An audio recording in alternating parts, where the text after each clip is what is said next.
માનનીય શિક્ષકો અને મારા વહાલા વિદ્યાર્થીઓ ભાઈઓ તથા બહેનો અને ગામમાંથી પધારેલ સૌ ગ્રામજનો, હું હર્ષિતા સંજયભાઈ રાવળ તમારી સમક્ષ પ્રજાસત્તાક દિવસ વિશે જે જાણું છું તે રજૂ કરું છું, તો આપ લોકો શાંતિથી સાંભળજો. આપણે વર્ષ દરમિયાન ધાર્મિક, સામાજિક અને રાષ્ટ્રીય તહેવારો ઉજવીએ છીએ.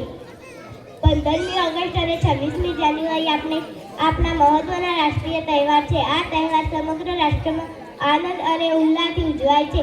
15મી ઓગસ્ટ 1947ના દિવસે આપણો દેશ આઝાદ થયો હતો. ત્યાર પછી બંધારણ સમિતિની રચના કરવામાં આવી હતી.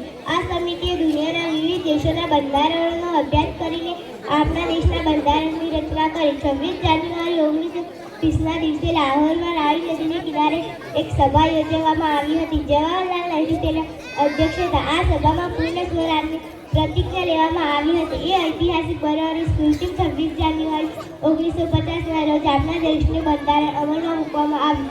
એ દિવસથી આપણો દેશ લોકશાહી પ્રજાસત્તાક દેશ બન્યો. આથી આ દિવસને તહેવાર તરીકે ઉજવવામાં આવે છે. પ્રજાસત્તાક દિને જાહેર રજા હોય છે. કેટલીક શાળાઓમાં ધ્વજવંદનનો કાર્યક્રમ યોજવામાં આવે છે. તેમાં ધ્વજ ફરકાવવામાં આવે છે, ધ્વજને સલામી આપવામાં આવે છે, રાષ્ટ્રગીત ગવાય છે. કેટલીક શાળાઓમાં સાંસ્કૃતિક કાર્યક્રમોની રમતો પણ યોજવામાં આવે છે. કેટલાક સ્થળે પ્રભાત ફેરીઓ નીકળે છે. એમાં ઘણા લોકો જોડાય છે. તેઓ દેશભક્તિના ગીતો ગાય છે અને દેશપ્રેમને લગતા સૂત્રો પોકારે છે. ટીવી પર દેશભક્તિની ફિલ્મ દર્શાવવામાં આવે છે. બસ અસ્તુ. જય હિન્દ, જય